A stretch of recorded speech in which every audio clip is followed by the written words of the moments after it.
esse trabalho da OAB, aumentou expressivamente a demanda nos últimos anos, né?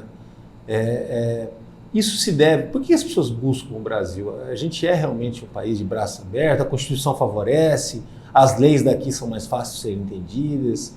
O que determina muito isso? Eu sei que também existe um trabalho de diálogo com essas pessoas, né? Até para poder entender o que as trouxe para cá, né? E nem sempre, às vezes, acaba sendo uma coisa sistematizada, infelizmente, né? Da embaixada do país, trazer para cá de uma forma organizada, acomodada, né? Ainda mais quando é um fluxo de muita gente, né? Uhum. Nós temos aqui no Brasil, na verdade, essa abertura de acolhida humanitária. Nós começamos, por exemplo, nós temos um exemplo... É uma marca nossa. Uma marca nossa. Você sabe que o Brasil é um país acolhedor. Mas, além disso, as políticas aqui são abertas ao imigrante. Nós temos hoje a lei mais recente de 2017, que acolhe os imigrantes, que a gente chama de Estatuto do Imigrante, né? Foi reformulada, a antiga era de 1997. Então, nós temos essa normatização do governo federal por esta lei. E, além disso, nós temos as acolhidas das portarias, que são o que o governo federal expede, acolhendo monetariamente todas essas pessoas, como, por exemplo, os afegãos que nós tivemos. Sim. Né? Foi um case de sucesso, né? Foi um grande sucesso, foi uma portaria de acolhida humanitária, inclusive em Campo Grande aqui. Nós recebemos 11 afegãos o ano passado, junto com a Associação Islâmica, OAB, Associação Islâmica. Cuidamos desses afegãos, hoje eles não se encontram mais em Campo Grande, eles estão em Bauru, nós encaminhamos através de uma ONG de São Paulo, que nós somos contactados. Acolhemos, por quê? Porque eles se sentem acolhidos através da portaria de acolhida humanitária expedida pelo governo federal. Então, eles têm essa abertura. Hoje, infelizmente, nós vimos essa situação, nós vemos ainda no aeroporto de Guarulhos, em que tem esses afegãos estão lá, porque não tem para onde ir, essa situação que é mais específica na cidade de São Paulo, mas nós não podemos esquecer que é no Brasil. Então, eles se sentem acolhidos. Você estava falando da Palestina. Hoje nós temos um pedido no Brasil de 23, foi o último número que nós conseguimos escolher, 23 pedidos de refúgio de palestinos aqui no Brasil. É um número baixo. Depois dessa guerra, um número baixo ainda. Ainda. Porque a guerra recém começou, né? Sim. Então faz pouco tempo nós ainda temos 23. E com números expressivos, né, doutor? Lembrando que assim, a primeira disputa territorial deles aqui no século passado, depois da criação do Estado de Israel, 15 mil mortos, né, do lado palestino. E agora já são 4.500, né, no momento que a gente está gravando essa entrevista. Né? Ou seja, e é só o começo de uma briga que parece que vai longe. Né? Infelizmente, muito longe pelo que parece. Mas assim, o Brasil tem esse favoritismo de acolher as pessoas, por isso que eles se sentem e vêm para cá.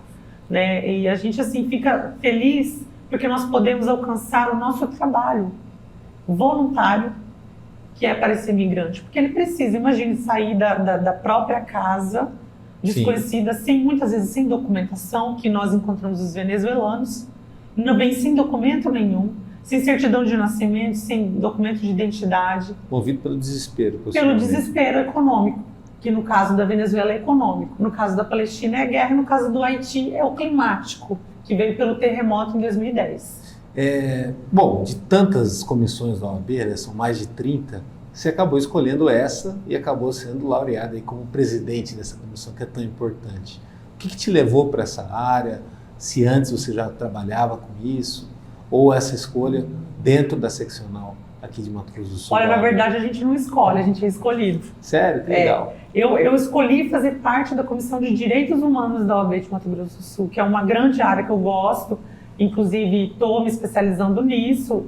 Estou terminando o doutorado, minha tese é em Direitos Humanos, inclusive Direitos Migratórios. Então, assim, eu fiz parte dessa comissão e eu fui convidada pelo presidente à época, Dr. Mansur, para ser presidente dessa comissão. E quando o advogado recebe o convite do presidente da OAB, a gente se sente lisonjeado, porque é uma questão de confiança. Sim. Porque é uma pasta muito cuidadosa e delicada dentro do estado do Mato Grosso do Sul, porque nós temos as cidades fronteiriças. Sim, verdade. Então é uma questão com a rota bioceânica, com a Bolívia aí do lado de Corumbá. Então nós temos várias denúncias, então é uma pasta muito importante e delicada. Então eu me senti lisonjeada e aceitei de pronto convite. Então, além de ser uma área que eu gosto, que eu atuo como pesquisadora, é uma área também dessa função que eu, às vezes, também advogo no direito internacional relativo à naturalização, enfim.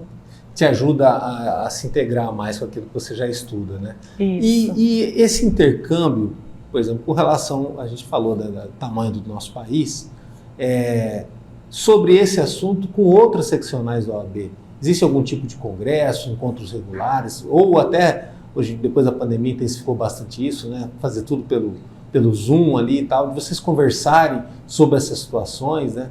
Até a questão de antever problemas, né? Existe isso também? Ou... Na verdade, a OAB Nacional, ela tem a Comissão de Direito Imigratório, né? A OAB Nacional é uma comissão só, como se fosse uma comissão geral. Entendi. E nós temos aqui essa Comissão de Direito dos Imigrantes. Não são todas as seccionais do Brasil que têm essa comissão.